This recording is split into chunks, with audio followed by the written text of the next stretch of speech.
को बेच रहे, इन लोगों की पहचान करनी पड़ेगी।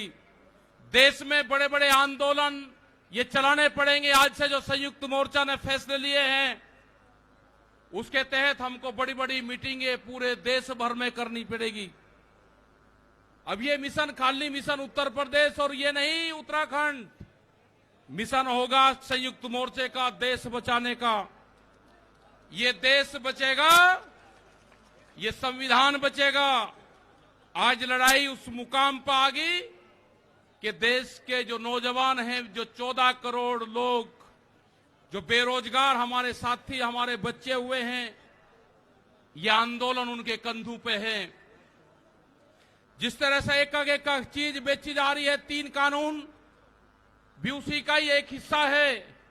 पहला है कि यहां पे रेल और हवाई जहाज और हवाई अड्डे बेचे जाएंगे। किसने परमिशन दी? किसकी ताकत है कि देश की प्रॉपर्टियों को बेचोगे? आपने घोषणा पत्र में नहीं लिखा, देश की जनता को धोखा दिया। धोखा नंबर 1।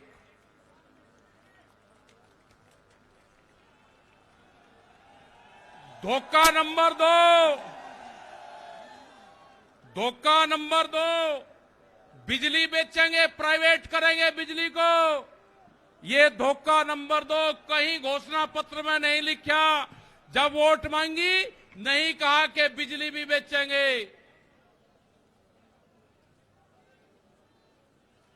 ये सड़क बेचेंगे, पूरी सड़कों पर टैक्स लगेगा और एनएच के आसपास 500 मीटर तक अपनी कोई चाय की दुकान और गुमटी भी नहीं लगा सकता। अगर किसी ने चाय का खोखा रखा तो वह जमीन उसकी गांव समाज में निहित होगी। ये सड़कों को बेचने का काम करेंगे। ये देख लेना क्या क्या चीज बिक्री है। ये सेल फॉर इंडिया का बोर्ड देश में लग चुका है।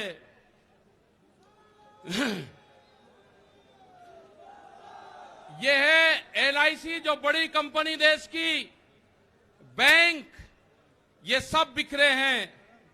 इनके खरीदार कोई और नहीं है, खरीदार अडानी और अंबानी हैं। ये बिखरे हैं सब। एफसीआई की जमीन, जहां पे हमारा भंडारण होता था, वे पूरी जमीन, पूरे गोदाम अडानी को दे दिए गए हैं। पूरी एफसीआई के जो गोदाम हैं अडानी के कब्जे में हैं। आपके पास में, भारत सरकार के पास में कोई भी गोदाम अब नहीं बचा है। देश के बंदरगाह, पूरा जो समुद्र के तट थे 100-100 किलोमीटर तक एक कंपनी को बेच दिए। वे बंदरगाह भी बिक गए। ये भी आपको जानकारी होनी चाहिए। वहां पे जो मछली पालन किसान हमारा था, जो नमक का किसान हमारा था, खत्म हो गए। बड़े बड़े बंदरगाह वहां पे बिक चुके हैं।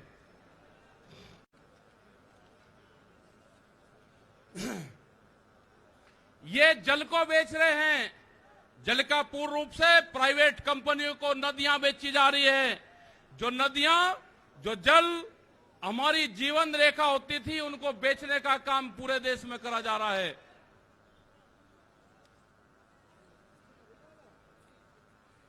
ये इंडिया ऑनलाइन सेल, मतलब कोई भी कीमत किसी भी चीज की लगा सकता है। भारत बिकाऊ है।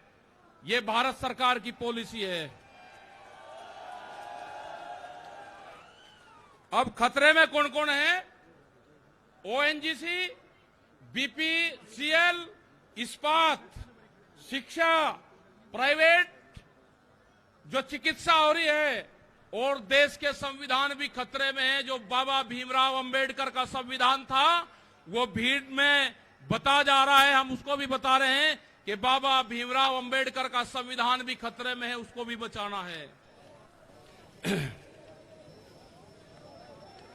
और ये खेती किसानी, जिससे ये आंदोलन शुरू हुआ, ये खेती और किसानी भी बिक्री के कगार पे है। हमारी समझ में जब आया, जब देश की खेती बिकने के कगार पाई, जब ही आंदोलन शुरू हुआ। उसके 3 कानून 9 महीने से किसान आंदोलन है, वो करने को तैयार नहीं है। आज हालात यह है कि आपका 10 साल पुराना, वे आगे के 10 साल पुराना ट्रैक्टर नहीं चलेगा, वो भी इसी में आता है। आपको बैंक में कर्जा आप दुगना ले लो, आपको बैंक दुगना कर्जा दे देगा। आपको बैंक कहेगा कि गोल्डन कार्ड बना दिया, आप कर्जा ले लो, फसलों के भाव नहीं आपको देंगे। हम जिस जमीन पर आए हैं, ये जमीन उत्तर प्रदेश की जमीन, और जहां पे मुजफ्फरनगर का जो क्षेत्र है, ये गन्ने की बेल्ट है पूरी।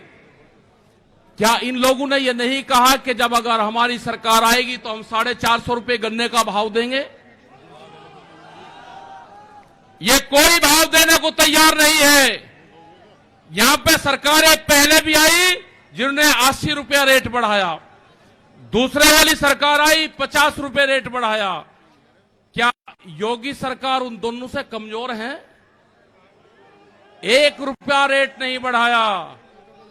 हमारा 12,000 करोड़ रुपया से ज्यादा आज शुगर फैक्ट्री पे सरकार पे बकाया है। अगर हम मांगते हैं तो कहते हैं जी ये राजनीति कर रहे हैं। अगर ये मुद्दे उठाने राजनीति है तो ये मुद्दे यहां के लोग उठाते रहेंगे।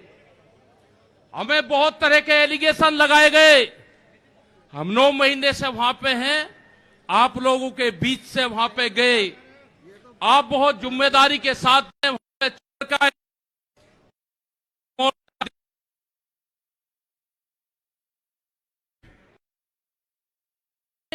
तो सिर्फ संयुक्त मोर्चा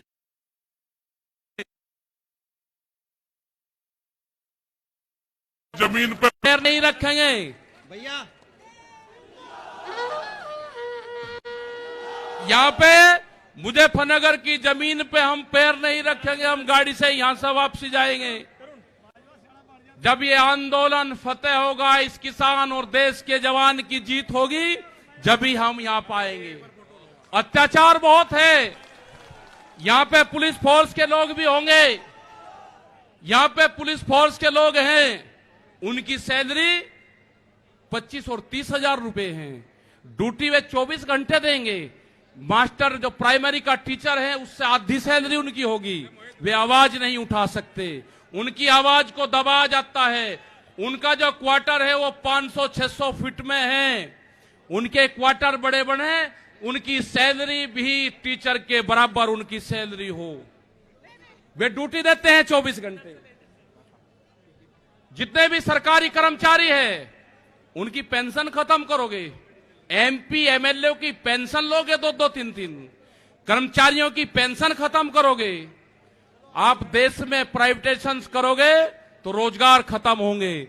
हमारी समझ में एक बात नहीं आई, जो बड़ी बड़ी कंपनी 67,000 और 1 लाख करोड़ रुपया सरकार का लेकर भाग जाती है, उन्हीं को ही फिर बड़े बड़े संस्थाएं बेच रहे हैं। वो पैसा कहां जा रहा है? अगर पूरे हमारे संस्थाओं के रेलवे बिक्री है, रेल के 4.5 लाख कर्मचारी बेरोजगार होंगे। मैंने जो सफाई कर्मचारी है उनसे बातचीत करी, रेलवे के या किसी भी नगर पालिका के हों, 5 और 6 हजार रुपए में वे सफाई कर्मचारी बार्मिक समाज के लोग नौकरी करेंगे। यहां पे अगर ठेका पड़ता होगी तो रोजगार जाएंगे। अगर प्राइवेट कंपनी के हाथ में ये कंपनी आ जाएगी, जिस तरह से रेलवे गई, 4.5 लाख कर्मचारी बेरोजगार होंगे। जो रेहड़ी पटरी के लोग अपना रोजगार चलाते थे, वे 4.5 करोड़ लोग हैं, वे बेरोजगार होंगे। बड़ी बड़ी एमेजॉन जैसी कंपनी आ रही है जो इस देश में व्यापार करेंगी, इस देश में मॉल खुलेंगे। वे हमारे मजदूर भाई कहां जाएंगे? ये उनकी भी लड़ाई है। ये लड़ाई जितनी भी संस्थाएं बिक्री है उसकी लड़ाई है। और आपने आगे की और हम बात बता देना चाहते हैं, ये लड़ाई शुरू हुई 3 काले कानून से। ये लड़ाई शुरू हुई एमएसपी पे गारंटी कानून से। हमने एक ही जिले का एक डाटा भारत सरकार को दिया, यहां उत्तर प्रदेश के अधिकारियों को दिया, यहां के मुख्यमंत्री को दिया। रामपुर जिले में जो मंसूरी धान की खरीद होती है वो बिहार में पैदा होता है, उसको बेच रहा है यहां पे। वो पंजाब जाता है, हरियाणा जाता है। बड़े व्यापारी का धान फसलें एमएसपी पे बिकती है, किसान की 10 से और 15% बिकती है। यह आपको समझना होगा।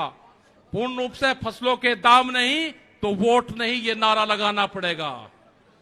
फसलों के दाम नहीं तो वोट नहीं, जब तक इस सरकारों को वोट की चोट नहीं दोगे, ये दोनों बाहरी लोग हैं, इनको यहां से जाना होगा।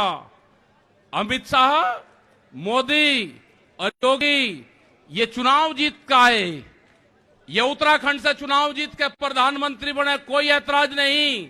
उत्तर प्रदेश की जमीन से जीत के गुजरात में गुंडागर्दी के दम पे आना हो, वहां पे पुलिस स्टेट है, वहां पे जीत के देश का प्रधानमंत्री बने, कोई ऐतराज नहीं है। लेकिन उत्तर प्रदेश की जमीन पे ये दंगा करवाने वाले लोग हैं, इनको यहां पे बर्दाश्त यहां की जनता नहीं करेगी। ये मिशन जो संयुक्त मोर्चे का है, ये तय हो चुका है और हम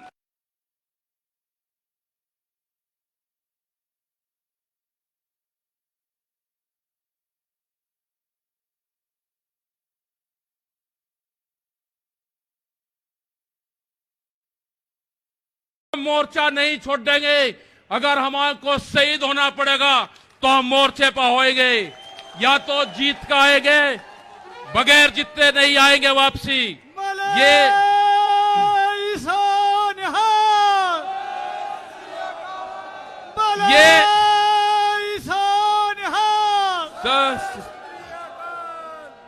इस तरह की अगर सरकारें देश में होंगी तो ये दंगे करवाने का काम करेगी। पहले भी नारे लगते थे जब टिकैत साहब थे, अल्लाहू अकबर, अल्लाहू अकबर, ये नारे लगते थे। हर हर महादेव और अल्लाहू अकबर के नारे इसी धरती से लगते थे। ये नारे हमेशा लगते रहेंगे, ये नारे हमेशा लगते रहेंगे। दंगा यहां पे नहीं होगा, ये तोड़ने का काम करेंगे, हम जोड़ने का काम करेंगे। किसी गलत फहमी में मत रहना। ये देश हमारा है, ये प्रदेश हमारा है, ये जिले हमारे हैं। आप तैयार रहना। ये कहते हैं कि लाल किले पे किसान गया, अगर लाल किले पे नहीं, किसान तो अगर जाता तो पार्लियामेंट पे जाता जहां पे कानून बने हैं। लाल किले पे धोखे से लेके गए हैं आप हमको, हमारे लोग नहीं गए, धोखे से लेकर आप लोग गए हैं। क्या कोई देश की एजेंसी है कि जो उसको जांच कर दे? क्योंकि कोई एजेंसी बोलने को तैयार नहीं है। पूरे देश पे इनका कब्जा हो चुका है, पूरी एजेंसियों पे। देश में कैमरा और कलम पे बंदूक का पहरा है। कैमरा और कलम पे किसी प्रेस की हिम्मत नहीं कि वो किसान के पक्ष में दिखा दे। निगेटिव दिखाते हैं बहुत प्रेस के लोग। तो इन सब लोगों का आपको ध्यान रखना है। ये आंदोलन जारी रहेगा। वो 28 तारीख की जो काली रात है उसको आप याद करते रहना। हम वहां से हटेंगे नहीं, किसी भी कीमत पर वहां से जाएंगे नहीं। देश के नौजवानों का रोजगार का सवाल है। 450 रुपया क्विंटल गन्ने का इन्होंने भाव की बात करी थी, वो चाहिए हमको। हमको फसलों पे एमएसपी की गारंटी चाहिए। प्रधानमंत्री ने कहा कि 2022 में फसलों के रेट दुगने होंगे, आमदनी दुगनी होगी। 3 महीने की बात रहेगी है। 1 जनवरी से बिकने वाली फसलें दुगने रेट पे बेचेंगे। ये प्रचार हम करेंगे। हम जाएंगे देश की जनता के बीच में, पूरे देश में संयुक्त मोर्चा आंदोलन करेगा। और हमने बार बार कहा कि हमारे पंच भी यही है और हमारा मंच भी वही है। आपने बात सुनी, ये 20 लाख से ज्यादा लोग मुजफ्फरनगर की जमीन पाए। इन सब का बहुत बहुत धन्यवाद, सभी वॉलंटियरों का धन्यवाद। अभी हमारे कुछ लीडर रह रहे हैं, आप उनकी बात सुनोगे। धन्यवाद। जय हिंद, जय भारत। वाहेगुरु जी का खालसा, वाहेगुरु जी की फतेह। बैठो बैठो। धन्यवाद। ये हमारे सतना